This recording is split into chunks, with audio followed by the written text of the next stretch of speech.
is an experimental video because I don't know if my phone can take the capacity of it. I always try to use my words with maximum precision. That bird is flying. Yeah, I have nothing of real structure. There's no real structured content here this morning. This video is just an excuse for me to yammer. But I'll say by way of introduction that I've been watching others' videos, mostly Dr. Asclepius and Paul Talk.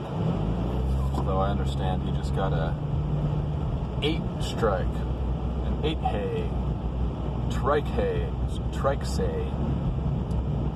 I gotta start talking in Pig Latin to evade the Ike maze.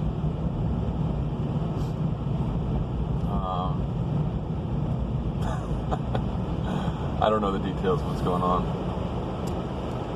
but I'm driving, trying to keep my ever-loving mind together.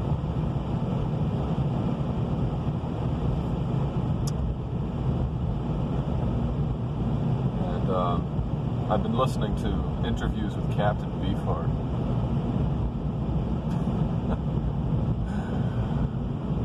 I don't know what valence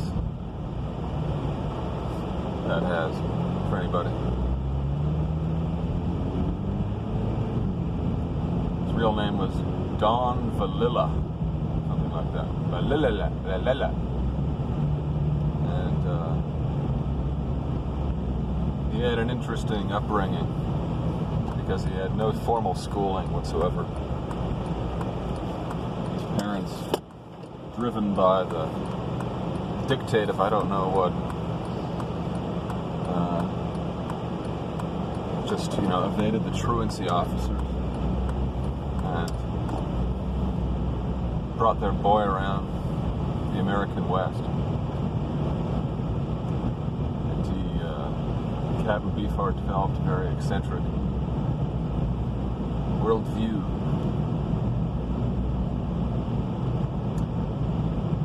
It was against books, for one thing. He said books are square. Hard to argue with that.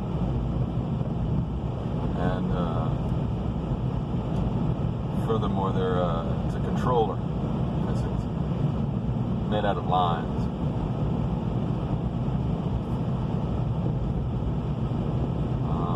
At the beach, I was thinking something similar though. Because everyone at the beach, brings their book. Your book at the beach. It's a strange activity. You come to the beach, you travel miles and miles, and carrying all these belongings, way too many things you bring to the beach. You finally get there, you claw your way across the hot sand. There at the periphery, at the edge of land itself, and immediately sit down and start reading a book.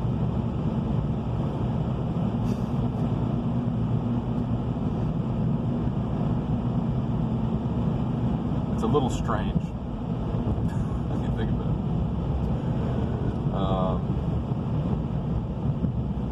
But man, that vacation, I just got back from a week of vacation. Took it out of me and drained the pickle juice right out of the bottom of my jar, man. I'm just pickles now. No juice at all.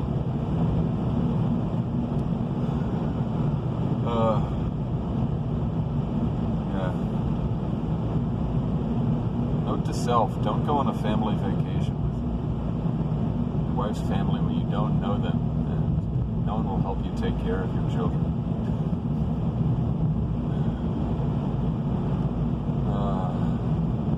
There were bright moments. okay moments. But overall, if I could do it all over again, I would hire a body double. Someone who could just slide into my place. Maybe shadow me for a few weeks beforehand. Cop my mannerisms,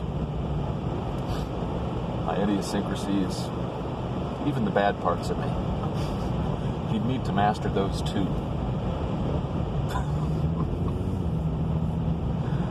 And then just slide in. He'd be like way more muscular and handsome than me. Or maybe he'd be way uglier and weaker than me. Either way, I'd have to make that decision which one it was going to be. But whether he was way more attractive than me or way uglier than me, he would slide into my position and he would do all those things that one is expecting to do.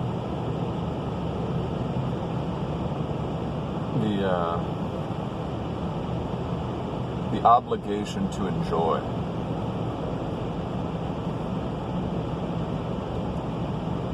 Is anybody familiar with this notion? Either theoretically or just from personal experience. One has an obligation to enjoy oneself.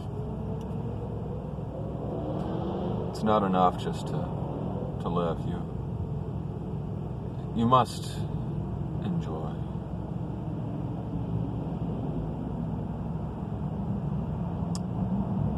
I think, well, I know I'm partially getting this from Zizek, Slavoj, that minx of a man.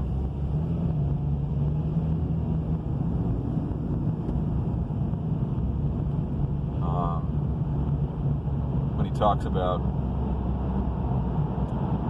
how people feel obligated to be sexually fulfilled in our society, it's less about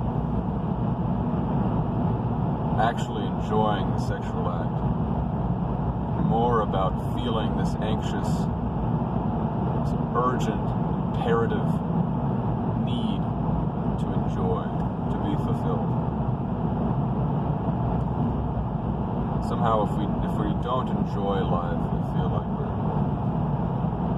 we feel ashamed, we feel bad. We're not fulfilling our obligation. So it takes a certain amount of courage to not enjoy. You might say. I might say.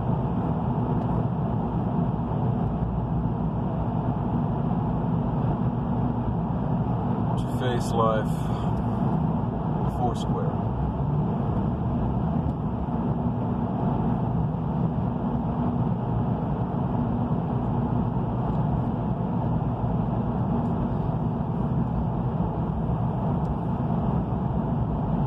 Don DeLilla, Vanilla, whatever his last name is, Captain Beefheart. It's fun listening to interviews with him. People would try to get a straight answer out of him. He'd just run interference. He'd take evasive measures.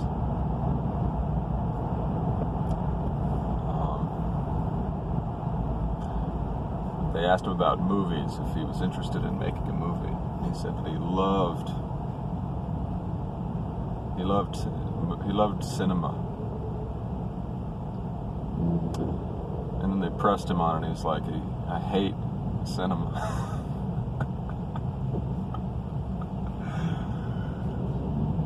I hate the screen, I hate the whole experience, but I love the light.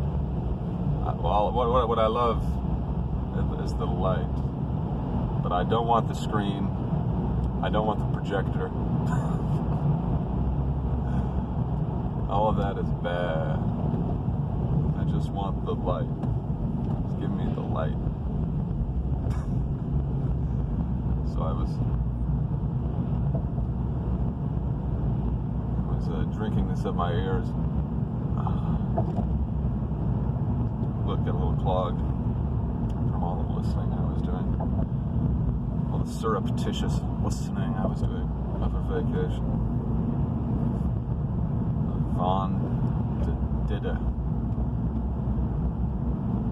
Diddy Kong Racing fame.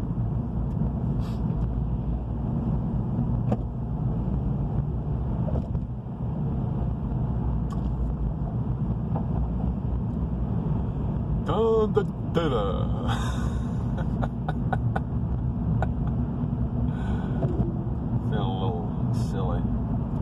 Been whacked a little silly.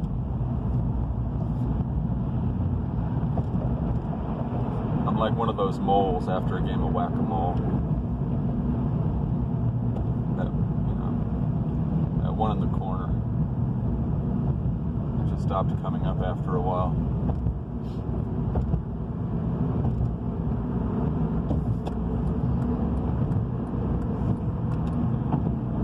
I wonder what the shelf life is on references.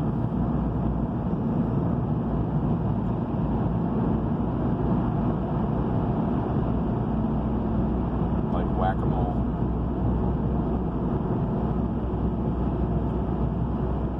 Or anything else. What's the expiration date on those things?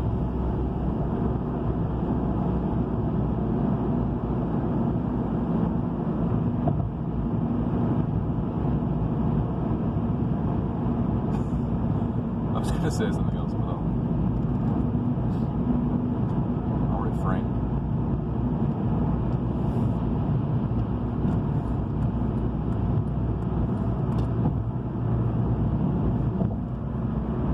So I'm going to work. America's going to have a revolution. I'm gonna sharpen my samurai sword. Eat a hearty breakfast, and I guess I should learn some kind of martial art while there's still time. I think it might be that kind of a war.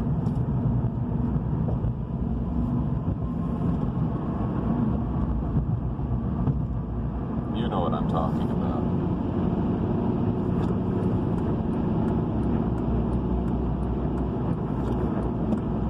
Some taekwondo, some tarake,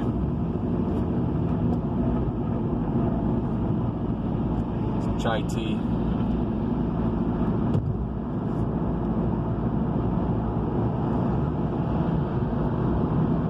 I'm envisioning a scenario in which the lights go out, power grid's out, internet's out. All we have is concrete, some grass, some trees, and whoever you know the physical address of in real life. Scatter.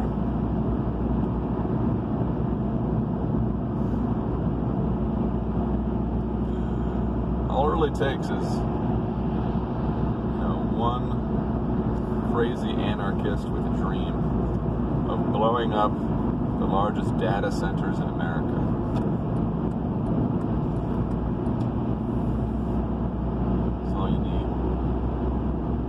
Take out the internet. You hit them where it hurts.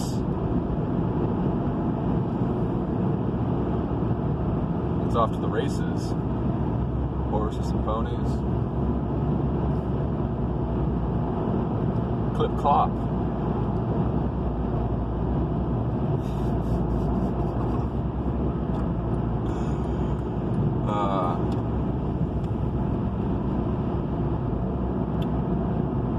We're waddling our way towards the Book of Rev.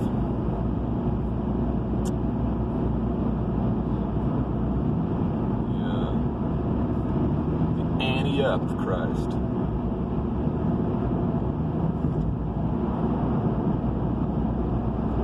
We gotta ante up.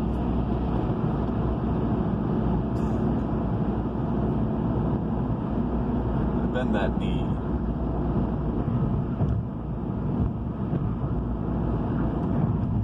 Flag while you're on your head,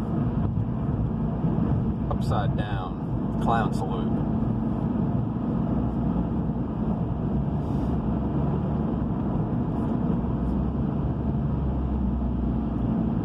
hope some of this is clippable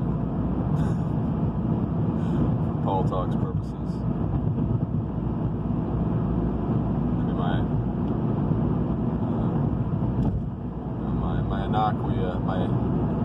aqueous, subaqueous verbiage. Well, you know, if the doctor asked me to get a lobotomy, I'd give him a piece of my mind. That's all I can say.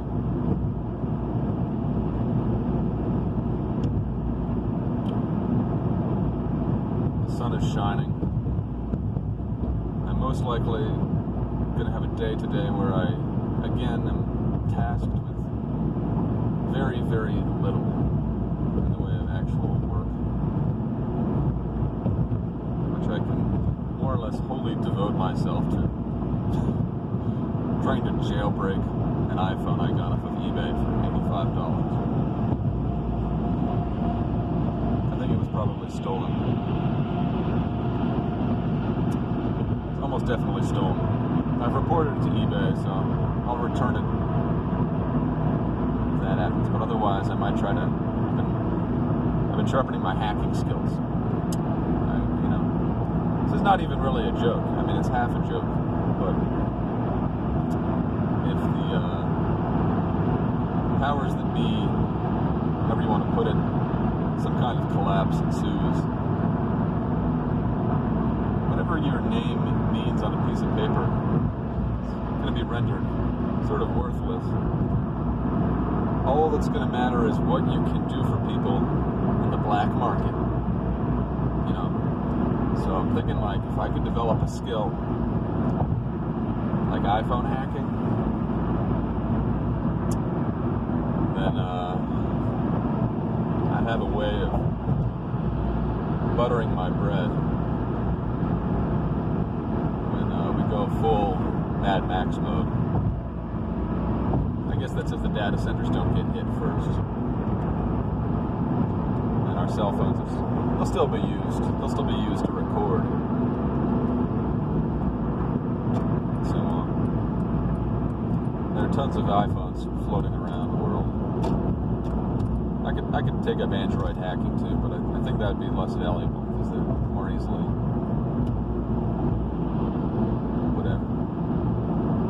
easier to hack. When you go into the iPhone hacking world, I spent like 3 hours yesterday researching.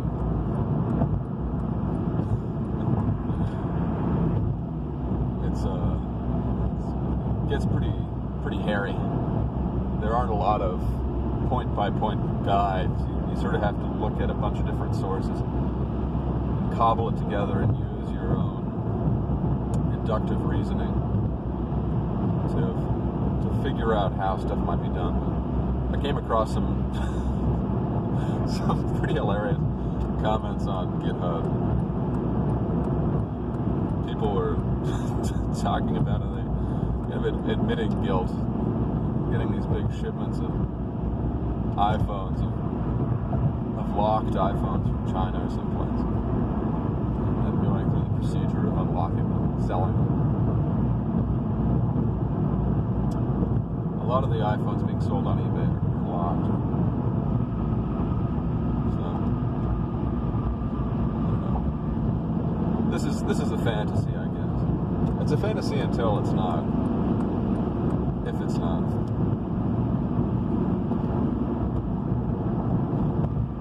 None of it matters, I guess. Just get close to God. I feel. I know it's a cliche to say, but I feel like such a bad Catholic.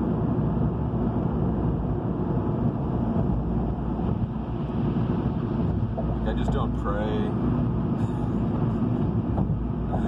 I should be praying, man.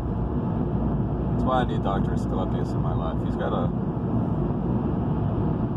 carry me on his shoulders a few miles. I don't know what it is. It's just there doesn't seem to be time. Of course there is time because I'm doing this. I do any number of things. It's all spent on the internet, I guess. That's why we need our data centers to be hit.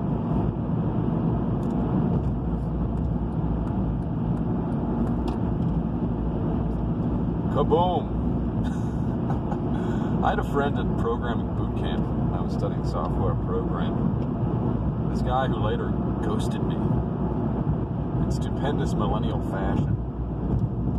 We became friends, and then afterwards, when I was struggling to get a job and he had secured one, he just completely ghosted me. But we had a funny rapport for a while. We'd joke around. We said that after we graduated from our programming boot camp, a bunch of us were going to get together and we were going to make a ton of money. That was the whole idea. Get together, we'd take everything we'd learned, and we would just make a ton of money.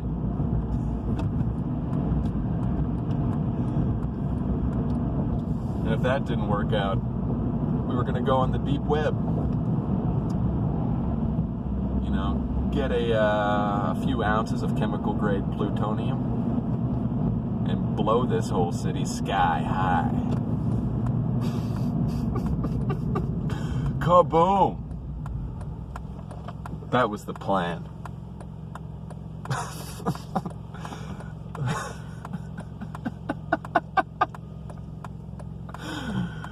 We're going to these networking events. Maybe he already had a job secured and I didn't. At least it felt that way. It feels that way in retrospect. And we go up to these very straight-laced people. And they'd ask us, you know, what our plans were after graduating. And we'd say, you know, we're going to go on the deep web. We're going to buy approximately 12 pounds of plutonium. And then we're going to rig up a nuclear bomb. And we're going to blow this city sky high. And then we'd, you know, crack a couple of eggs. A couple scrambled eggs. What is it about people at those types of events where they can't take a joke? They'd actually think you were serious. They'd call security on you. Just be like one really tubby guy in a white polo shirt, just spilling out of his sleeves.